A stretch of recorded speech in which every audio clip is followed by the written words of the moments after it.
But cool, Sajid, thanks so much for jumping onto the scooter space. Obviously, today the topic is how the CISO delivers business growth. So quite a bit to unpick with just that alone. But obviously, before we get into it, are you okay just to give the audience a little bit of an introduction to yourself? Yeah, sure. Yeah. So first of all, thank you for having me. As I said, I'm CISO for a company called Exertis. In terms of my background, I've worked within the IT kind of space for around 27, 28 years now. You kind of lose touch. It was 24 for like many years, but now, I'm sure it must have moved on from there. So it's Pandemic, probably mate. We around. all lost Yeah, three I years of our know. life. Yeah. And you kind of think, it's the years. As for many years, I'm sure when I used to talk to people, I used to say, yeah, it's been about 24 years in IT. And then thinking about it, I thought, hang on a minute, I've been saying 24 years for many years now. So Yeah, it's yeah. definitely more than that now. But yeah, and sometimes you don't really want to say how long it's been because it kind of shows how long in the tooth you are as well. But anyway, so yeah, and I've worked initially kind of as an Oracle database administrator. Since then, kind of had various different roles, kind of leading and managing teams, security teams. I worked for a long time for the University of Manchester. Uh, I also worked for Greater Manchester Police, managing their InfoSec team. And this is kind of, it was really enjoyable because when I was young, I wanted to be a police officer and join the police, but it never happened. And now I sort of feel like I'm, in protecting the assets of an organization. It's kind of, and especially when I was working for the police, it's kind of, you kind of feel that you're kind of doing that job, that protection piece to a certain kind of degree anyway. So that kind of brings me quite a lot of enjoyment. In terms of kind of personal, so I live in Blackburn, Lancashire. And so for the people wondering where that is, our claims to fame are winning the 94-95 Premier League championship with Kenny Dalglish and Alan Shearer. Uh, it was a long time ago, but I'm still kind of holding on to that. I don't know why we've known each other a bit now, and I don't know why we've never spoke about Blackburn, but I'm a Blackburn fan as well. So I Are thought you? that Oh, we'll wow. yeah we'll say Wow. because I live in Aki, but we'll save Oh, that for another okay, right. podcast. Okay. Yeah. I think we'll have to Yeah, have a separate conversation about this at some point. we Yeah. Wow. will, mate. Yeah. Wow. Yeah. So, like I said, I still cling on to that. And also, there's for, for the Beatles fans out there, there's the 4,000 Holes in Blackburn, Lancashire song. So for the Beatles. So yeah, that's kind of where we are. And yeah, that's who I am. And in terms of kind of today's conversation, as a CISO, I'm kind of working towards that kind of thing around where the CISO is recognized in helping the business grow from a business perspective, not just kind of doing the technical or doing the stuff that's the protective stuff, the day-to-day stuff. There's lots of conversations going on around LinkedIn and other spaces around where should the CISO sit and what kind of things should the CISO be doing, and there's a kind of wide variety of where people are as a CISO. People have got the title but not doing the role, and it's the fundamental thing I think is around kind of maturity of the organization, where they are in their maturity, where they can kind of have the CISO at the correct kind of level. So that's kind of where I'm coming from Yeah, today. no, absolutely. So, like you say, lot to unpick, and you've obviously grown up in you know, in different sort of organizations with different CISO settings. So you can kind of take sort of the good and the bad from obviously, what you've learned growing up then. So obviously just before we fully sort of do crack into it then, so am I right in thinking that have you sort of modeled yourself now? Have you took away your experiences from previous leaders, or have you just thought, nah, I'm going to do this myself. This is what I think the model CISO should look like. How have you kind of got to your current role, and what learning experiences have you took from your previous managers? Yeah, I think to be honest, I think it's a mixture of what you've just said. Um, I think I've kind of evolved and grown, and I'm still evolving and growing. To be honest with you, I think I'm nowhere near the kind of finished article. It's always, every day is a school day. But I've learned a lot from my peers and previous kind of leaders and managers who I've worked with, and also kind of my own thinking and around kind of the security space and where particularly a CISO should be and could be helping from a business perspective. Mm, It's this kind of thing about the CISO should be looking at things from a business perspective and should be seen as a business kind of, security should be seen as a kind of asset to the business and not just a cost. So the CISO is kind of, this is why I'm quite passionate about how a CISO can help the organization grow from a business perspective, not just the IT kind of, not just the kind of IT world. So again, it's an evolving thing, and I'm evolving as well. And hopefully it's around that maturity of the organization, to be honest. Okay. So when it comes to a CISO, then, like you say, it really does depend on the organisation where they're at in part of their journey. So, but do you think? 'Cause I'm going to bring it back to sort of my line of work in terms of the recruitment side of it. Mhm. Do you think that a certain CISO needs to have, certain accreditations, for example, because that's often a big debate. It is. So, 'cause obviously, talk to me about sort of public sector, private sector. Do they all look for the same thing? What's your sort of viewpoint on this? Yeah, that's an interesting one. I think personally, and again, I think everybody's different. My personal opinion is that having some certifications shows a certain level of credibility, but other than that, it's the experience. What kind of experience you've got, what kinds of things you've achieved in the past, how have you helped, at that level, the correct kind of level. How have you helped them kind of organizations? So definitely, for me, it's a mixture. There are some kind of good certifications out there that I think a security leader should have. But it's no point having the accreditations without the experience to go along with it, without that maturity to go along with it. So yeah, that's my thoughts Yeah. on that. And have you seen, obviously, because like you say, you've worked in the public sector, kind of like growing up in security. Did you see any sort of blockers? Like, was there any sort of government agencies that wouldn't let you kind of apply for a certain role, or was it pretty plain sailing? No, no, it's never plain sailing, to be honest with you. It's never plain sailing, no matter where you are. It's always a challenge. Um, but again, yeah. So there's an interesting thing around security equals credibility. So what your credibility is as an organization. So when we are looking to do business with any other organization, whether it's a customer or a partner, nowadays it's kind of you have to do your due diligence from a security perspective, and they will do their due diligence. And what we want to do is, so we get questionnaires as long as you're armed, what I mean, from a security perspective.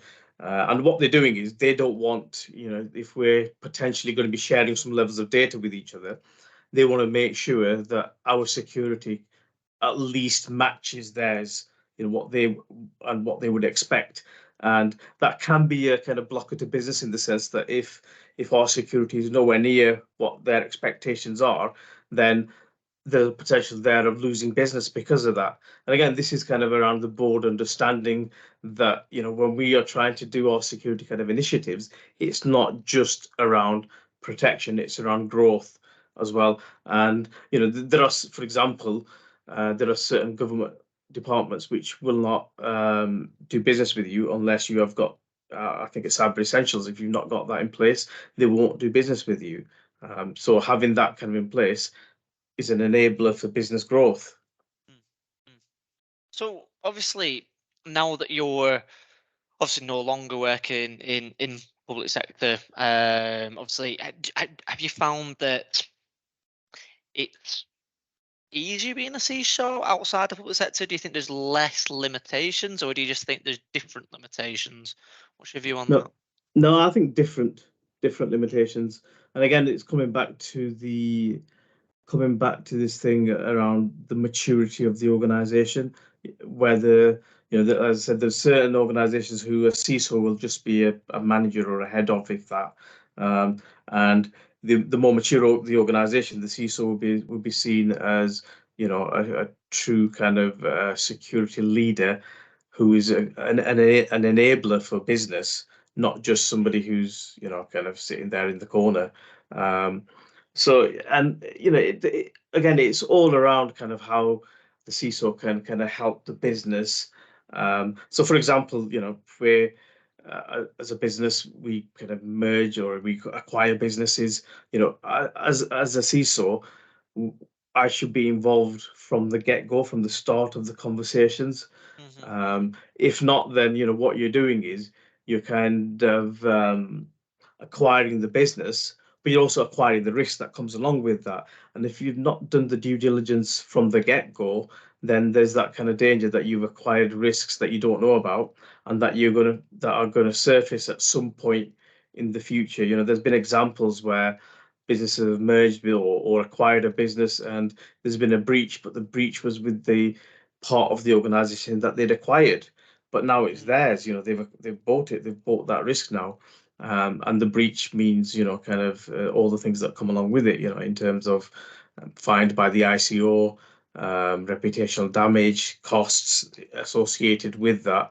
Again, so if security was involved with that from the start, then potentially, they would have not gone through that. You know what I mean? So it's so important to have security embedded from the get-go in a lot of these kind of business opportunities. Like I said, in this instance specifically mergers and acquisitions, you've got to have security in from the get-go is the kind of message. Mm. So when a company is going through a merger, then what would you kind of say is let's just say you're a part of a CISO and you're being merged by a bigger company.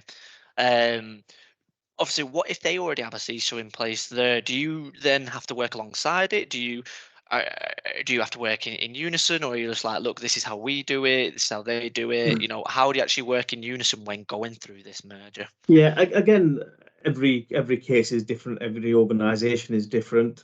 The best way would be for it to work together, and this is kind of around collaboration. In terms of especially if you're becoming one organization and to be honest, even within one organization, you've probably come across this where one part of the business does not talk to the other part of the Mhm. business.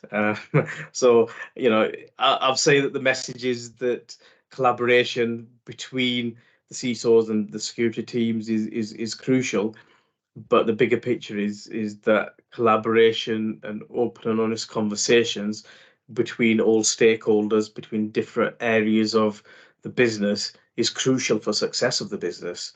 And this is including security, security being Mm. involved with all the aspects of any business. Mm. So it's important for, as a security professional, as a CISO, for me to kind of be having regular conversations with the stakeholders, with all the various departments of an organization, Mm. to make sure that they are on board with what we are doing, and I, as a CISO, fully understand what they're doing and ensuring that any risks are being thought about, any opportunities for growth are being realized. So yes, it's open and honest conversations, open and honest Mm. collaboration. Can't stress that enough. So it makes me wonder, sort of like, because I did a very similar sort of, I've had a similar chat with Tiago, and it's about how to sort of win business with information security, and it just makes me think like there's no downsides to obviously having a CISO in an organization, which makes me wonder, why do we have to have this conversation? Why do me and Tiago have to have this conversation? Like, why do we have to justify the role of a CISO these days? Because it's becoming more and more prevalent, the fact that like the role itself is becoming under question for some reason. What's your sort of thoughts on that? Yeah, that's an interesting thought, and I'm going to come back to the maturity of the organization and short-sightedness because it's a false economy, isn't it? I've been in situations where we are trying to do a new initiative from a security perspective, and the board would look at it from the perspective of, yeah, there's a cost. This is the cost of it, and they'll look at kind of what's the return on investment, as they do with any initiative. Um, and in this instance, they'll be like, well, the return of investment is intangible. We can't see it, we can't touch it. But that's kind of a short-sighted approach because one, you've got on one side of it, you've got kind of your protection, preventing breaches, potentially saving money because you're preventing breaches and fines and things like that. But also not doing some of these initiatives could hinder the growth of the organization from a business perspective. So if we haven't got that same level of security maturity that our customers or partners have, and they want us to have that, then there's a chance that we are going to lose that business. So there's kind of a hidden cost there. Um, and yeah, lack of kind of buy-in is just around. It's a false economy. Do you know what I mean? I think, where boards and businesses are kind of saying that we need to kind of, whether it's a CISO or spend on any kind of initiative, it's a false economy, and the organization needs that maturity to look at it from a holistic perspective, that this is what the purpose of security is, and kind of have that kind of paradigm shift to start looking at it in the sense of, how is it an enabler for business, not a blocker, or not just a cost without any kind of return on that kind of investment. Yeah. And what would you sort of advise to maybe, an organization that have maybe not even had a CISO in place before, or even had a security provider? But let's use the example of an organization. They've never had a security team in there before, but they've just been hit with a massive ransomware attack. They're like, right, okay, we need to get a security presence in there. Let's put a lot of money into it. Let's bring a CISO in and let's bring a team in. How would you, firstly, it's your first day, what would you sort of say, like, look, this is where we're at now, and because also you've got to manage their expectations as well, in terms of, like, look, the ROI on this, you might not see it straight away, but you're kind of using this as a preventative measure rather than exactly that. So how would you get that across to, say, a CEO who doesn't understand security but only understands money? What's your thoughts on Yeah. that?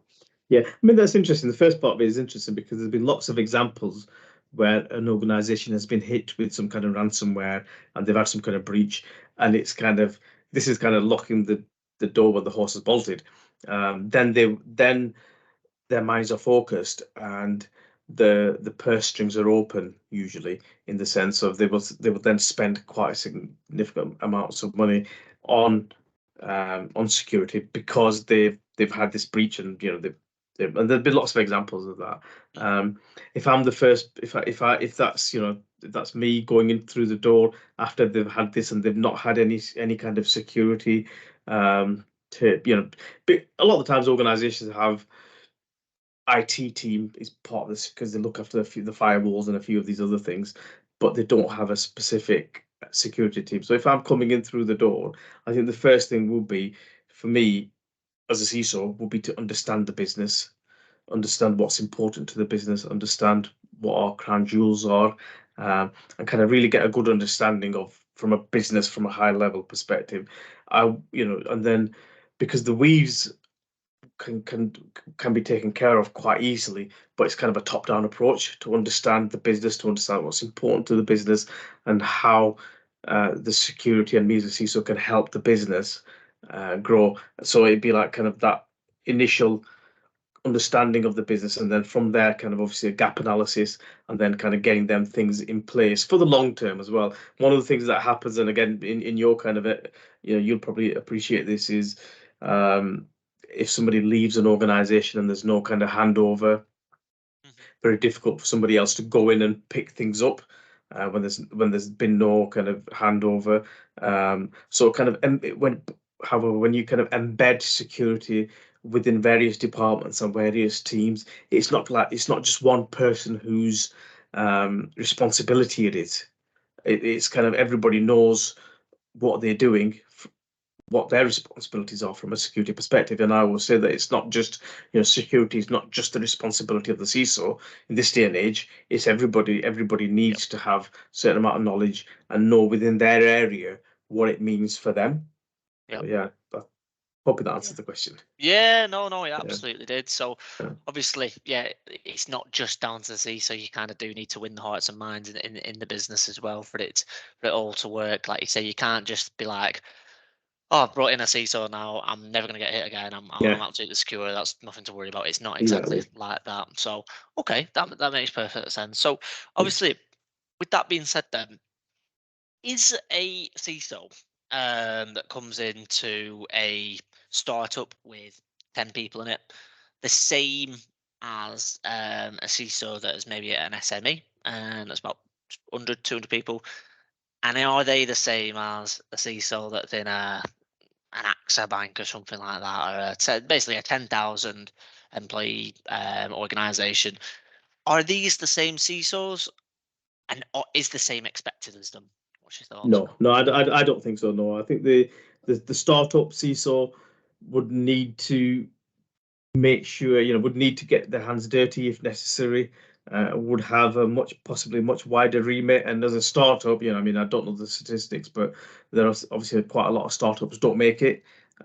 So for a CISO or a security professional in there, I mean, it's kind of it's a good sign that a startup has kind of started looking at security from the get-go. So that's kind of a real positive. However, the kind of obligations of that CISO would be a bit different from the others because they would be responsible for everything. I mean, it'd be a brilliant thing because it would mean that it would be much easier for them to kind of have a view across the board of what the business is doing.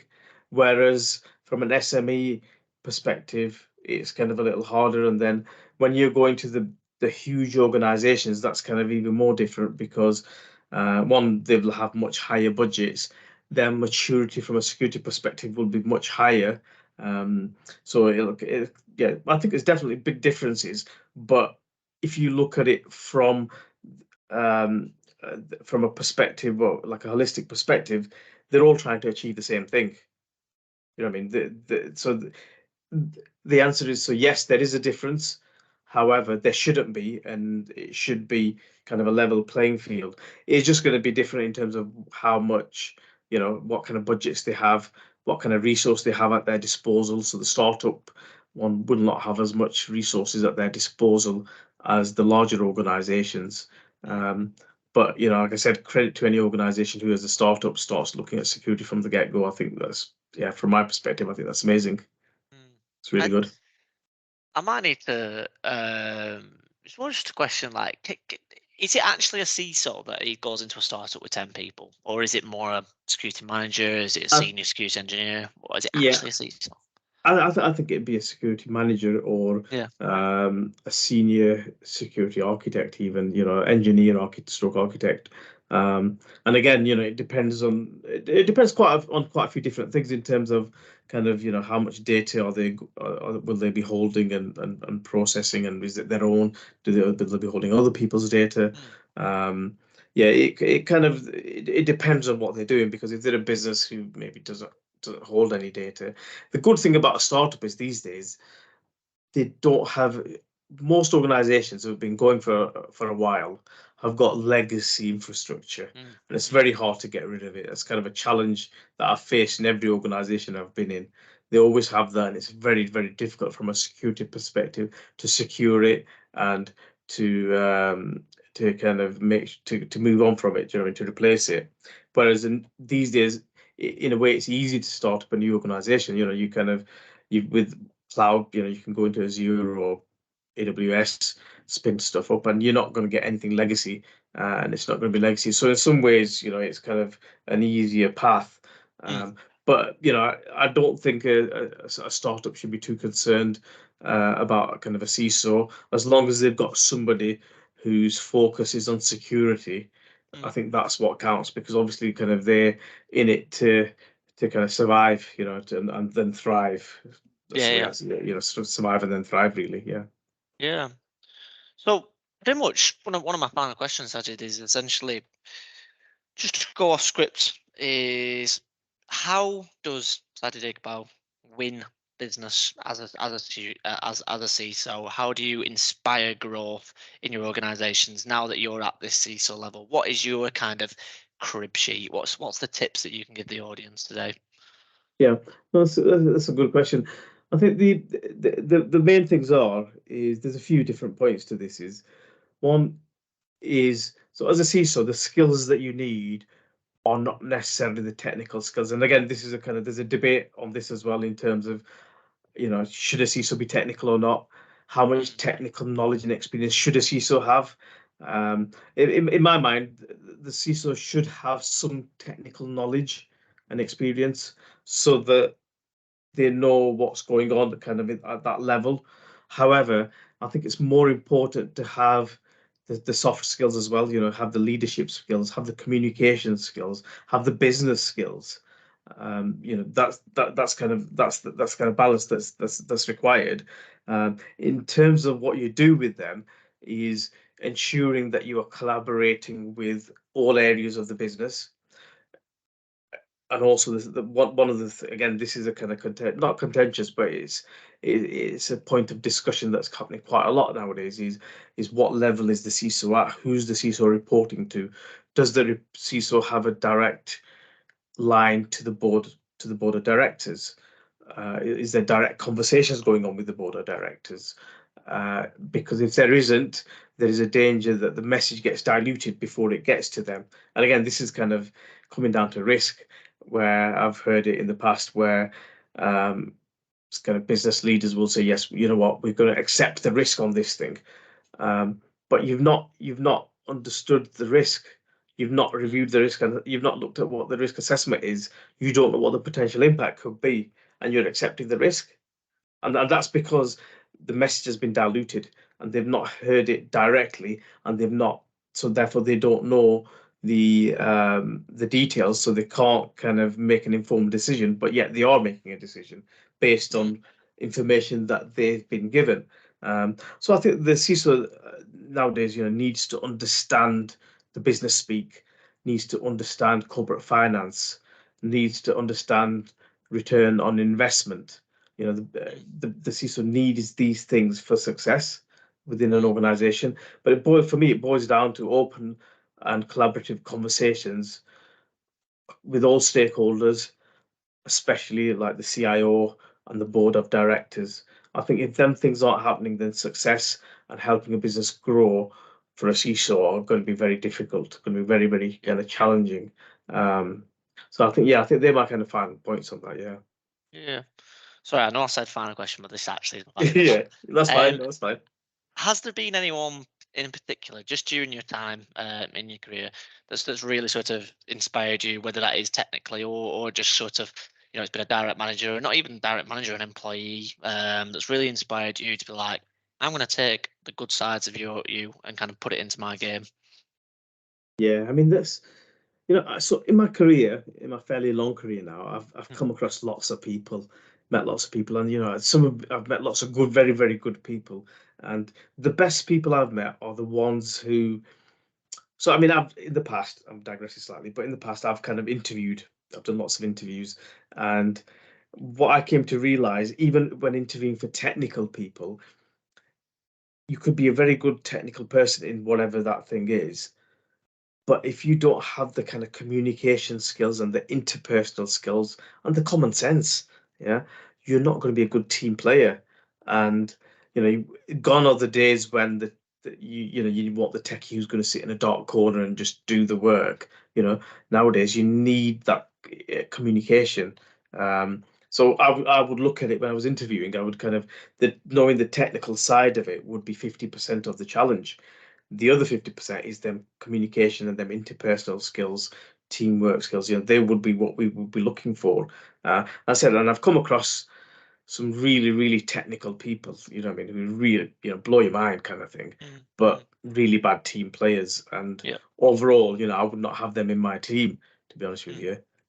So yeah, I mean, I don't really want to name names, but I've come across and been fortunate to work with some really, really good people, who kind of showed me what leadership means. mm, Do you know what I mean? And I linked to see Simon Sinek and videos yeah. around what leadership means, and how leaders should be eating last, not first.